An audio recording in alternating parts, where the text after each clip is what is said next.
We'd like to welcome you to BMORENEWS.com, the news before the news, where we uncover the truth. LaRian Finney, Visionary Marketing Group. Where are we today? We're at LifeBridge Health and Fitness, new client of Visionary Marketing Group, where we're bringing folks together to see about the great facilities and, more importantly, the great programs they have to make sure folks stay healthy and fit. Okay, so we're going to pan a little bit. Got a nice pool area in there, and upstairs there are tracks and machines and. Yeah, this is rated top 1% health facilities in the country.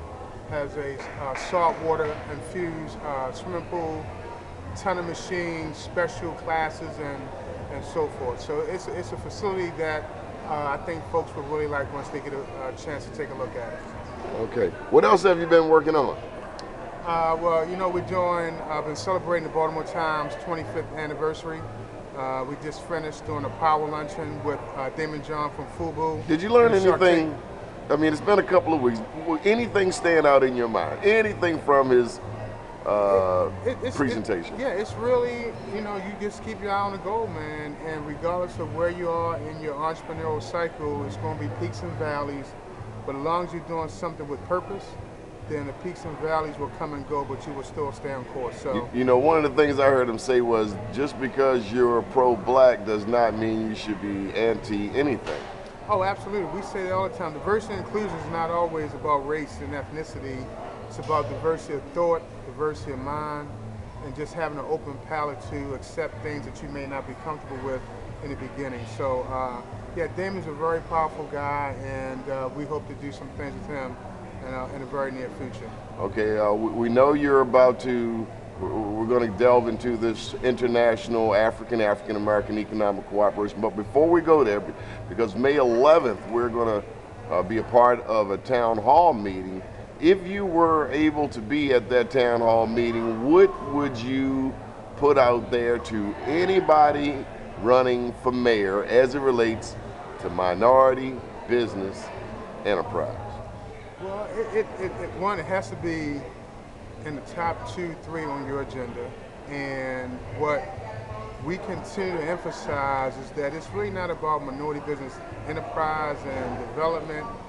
If the city is 64 to 70% African American, then this should be more than 8% of those folks getting their fair share of the pie.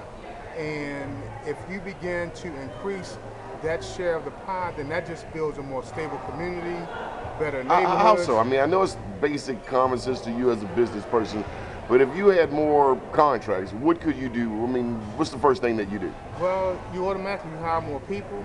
You're able to do more philanthropy. So you create jobs, you create opportunity, you create access to capital.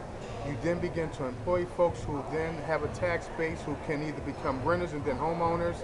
It's just a trickle-down effect. It's really an ecosystem. If this city begins to push the engine where everybody participates, then that just creates stronger neighborhoods, strong communities, which reduces crime, which reduces trash, which reduces the burden on the city. It's just an ongoing process, and we have to make sure that it's not about always thinking minority business enterprise, but who are in the city, and if it's 64 to 70%, then that spread of wealth needs to be distributed a little more equally, and it's not right now. I know, Mr. Finney, but you know, we have task force and people monitoring this situation, and not to at all drag you into this political scenario, but EBDI in East Baltimore and the new Grand Prix is coming to town. I hear them saying, even with the slots for tots, that there's going to be something for minority businesses, but invariably, it just seems to be just the buzzword to say what you have to say to get the vote, and then after the vote, there's zero accountability. I don't see anybody really being accountable, but that's just my little political spin. And I think you make a good point, and I think anyone who's going to run for mayor and at that town hall meeting, I would ask whomever's there 2 very basic questions. What's your agenda? Specifically, how are you going to accomplish that? But then more importantly, who's going to be around you to advise and assist you in accomplishing those goals? That's the key point, because the mayor, the governor, the president, they will have the vision, but if the troops are not vested and have an interest and motivated to say that minority business participation is a priority and is part of our purpose and not a buzzword, not kumbaya, then it's going to be the same game as usual. Well, let me ask you this. Should we also be checking their current track record? Like, what have they done already? I mean, even if they're running a campaign, there are minorities that do various things to help make a campaign, from signs to consultants to news websites to marketing companies. Oh, absolutely. It's always about your track record.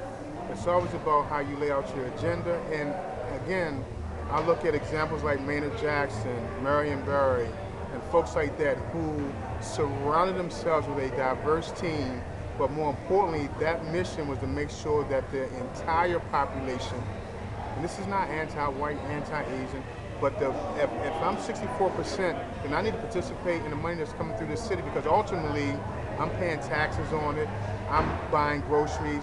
So if I'm spending money and I'm part of that environment, then I should be afforded the opportunity to grow my business and create jobs. I don't know if I'll say this at the town hall meeting, but I know those meter maids sure make it tough for downtown business people to stay in business. My God, $5 sandwich cost me 37 bucks.